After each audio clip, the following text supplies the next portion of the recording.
여러분 사랑합니다. 축복합니다. 오늘은 8월 31일 화요일입니다. 이 8월의 마지막 날입니다. 지난 한 달도 하나님의 은혜와 평강으로 지켜주신 것 감사하고 나머지 우리 허락해 주신 인생 가운데 동일한 은혜가 넘치기를 간절히 소망합니다. 오늘 먼저 찬양 올려드리는데요. 찬송가 425장 주님의 뜻을 이루소서 함께 찬양하겠습니다.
오늘 허락하신 말씀은 신명기 5장 18절 말씀입니다. 간음하지 말라.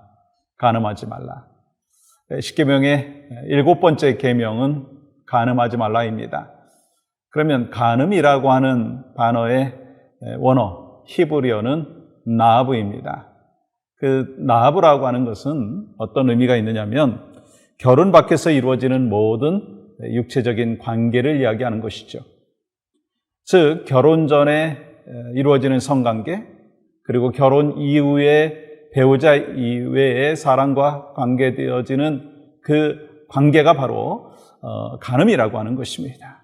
그런데 오늘날 세상 문화를 보면 이 하나님의 뜻에서 많이 벗어나 있는 것을 볼 수가 있습니다.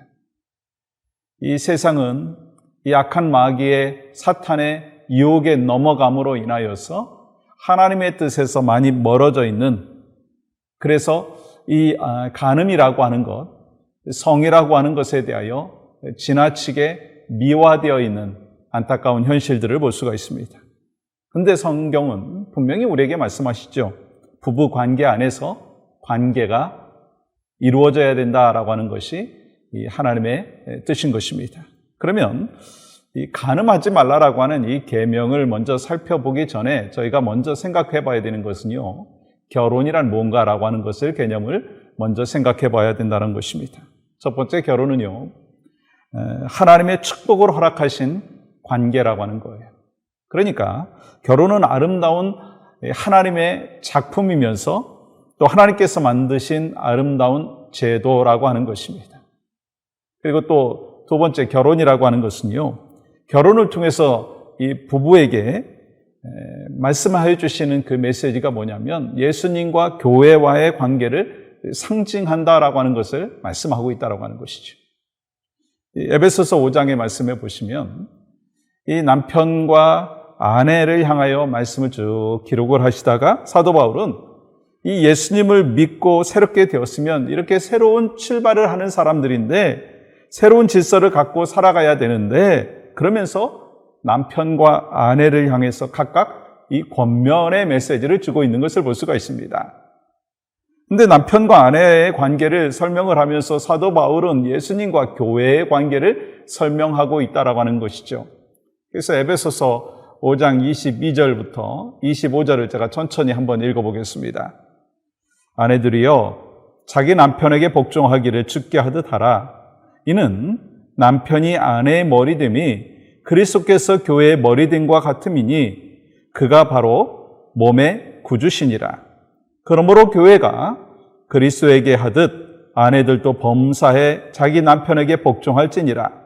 남편들아, 아내 사랑하기를 그리스도께서 교회를 사랑하시고 그 교회를 위하여 자신을 주심같이 하라. 아멘이시죠?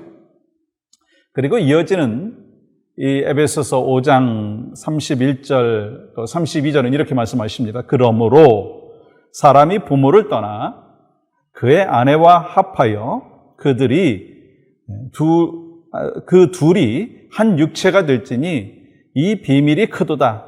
나는 그리스도와 교회에 대하여 말하노라. 이처럼 결혼 안에서 이루어지는 남편과 아내의 관계를 예수님과 교회의 관계와 같다라고 하는 것을 말씀하고 있어요. 그래서 아내는 교회의 머리 되신 주님 앞에 순종하듯이 남편에게 순종하고, 남편은 그리스도께서 교회를 사랑하듯이 아내를 사랑해야 된다. 이처럼 이 결혼이라고 하는 것은 거룩하고 아름다운 제도이고, 또 이것이 바로 하나님이 원하시는 복된 가정의 모습이다라고 말씀하는 것입니다. 예수님께서도요, 이 산상수훈에서 이 십계명에 대해서 말씀을 해 주셨는데, 7번째 계명은요, 바로 이 마태복음 5장 27절 28절의 말씀이죠.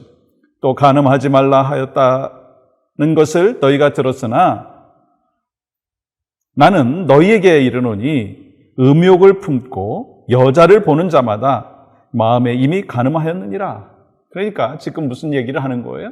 이 육체적인 것에 대하여 말씀을 하신 것이 분명하지만 또한 이 마음을 지켜야 된다라고 하는 것을 또한 강조하고 있는 것을 볼 수가 있습니다. 그러면 마음을 지키기 위해서 우리가 무엇을 해야 되느냐? 이 간음이라고 하는 그 죄를 범하지 않기 위해서 우리가 마음을 지켜야 되는데 어떻게 가능한 것인가? 그것은요, 훈련받고 말씀을 묵상함으로 우리가 마음을 지킬 수가 있다고 하는 것입니다. 우리 안에 성령의 충만한 은혜가 있으면 죄가 들어오지 못합니다. 마찬가지로 우리의 마음을 지키고 생각을 지키고 말씀을 묵상함으로 인하여 우리의 심령 가운데 말씀과 은혜가 충만하면요, 죄가 들어오지 못하는 거예요. 간음하고 싶은 그 생각이 들어오지 못하는 것입니다. 그러니까 훈련과 말씀 묵상이 우리 마음을 지키는 비결이고, 또 한 가지는요, 간음하지 않기 위해서 정욕과 싸워야 된다는 거예요. 대강 싸우는 것이 아니고 조금 싸우다가 포기하는 것이 아니고 끝까지 싸워야 된다는 거예요. 그래서 히브리서 12장 4절은 이렇게 말씀합니다. 너희가 죄와 싸우되 아직 피 흘리기까지 대항하지 아니하고, 이 피 흘리기까지 대항하는 그런 싸움이 필요하다는 것입니다. 왜냐하면 이 육체적인 정욕은요, 우리의 영혼을 직접 공격하기 때문인 것입니다. 그래서 베드로전서 2장 11절 말씀 보세요. 영혼을 거슬러 싸우는 육체의 정욕을 제어하라. 우리의 육체의 정욕 때문에 우리의 영성이 무너질 수가 있습니다. 그렇기 때문에 이 육체의 정욕을 제어하기 위해서 우리는요, 필사적으로 싸워야 된다는 것입니다. 사랑하는 여러분, 우리가 살고 있는 이 세상은 이 악한 마귀 사탄의 유혹에 아주 강력하게 일하고 있음을 우리는 분명히 보고 있습니다. 그래서 성령의 역사하심을 우리가 풍성히 경험하고 마음을 지키고 가정을 지키고 관계를 지키기 위해서 필요한 것이 뭐라고요? 우리는 말씀과 훈련이 필요하고요. 그리고 또한 필사적으로 우리가 이에 대하여 대항해야 된다는 것. 방법은 간단합니다. 이 성령의 충만한 은혜가 있을 때 우리는 악한 마귀 사탄과 대적하여 능히 이길 수가 있습니다. 왜요?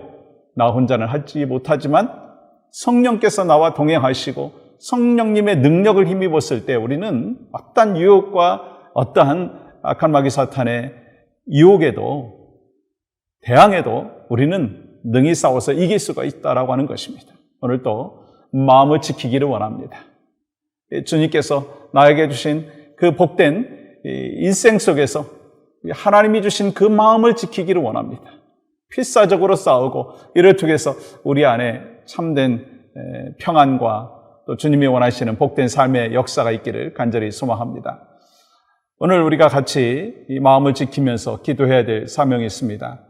우리 계속해서 이 아프가니스탄을 위해서 우리가 기도하고 있는데, 첫 번째 이렇게 기도하기를 원합니다. 아프가니스탄의 이 평화와 전국 안정을 위해서 기도하시고, 또 안전 문제로 고향과 집을 떠난 이재민을 위해서 기도해 주시고, 여성들과 아이들을 위해서 기도해 주시고, 또 아프가니스탄의 그리스도인들과 선교사들을 하나님 보호하여 주시옵소서. 언론 매체를 통해서 접하고 있는 안타까운 현실들, 언제까지 갈지 모르는 것이 현실입니다. 그러나 그 속에서도 하나님의 은혜와 능력이 있기를 간절히 소망하고, 또 우리가 기도할 때 하나님께서 이를 통해서 하나님의 꿈과 비전을 또한 그 땅 가운데도 이루어 주실 줄 믿습니다. 우리 함께 기도하겠습니다. 하나님, 오늘 또 우리에게 주신 거룩하고 복된 하루인데 마음과 뜻과 정성을 모아 하나님 앞에 영광과 기쁨과 감사를 올려드리는 축복의 하루가 되게 하여 주시고, 안타까운 현실 속에 있는 수많은 영혼들이 있사오니 주여 그들을 긍휼로 지켜주시고 또 회복시켜 주시고 하나님의 뜻을 이루어 주시옵소서. 예수님의 이름으로 기도하옵나이다. 아멘.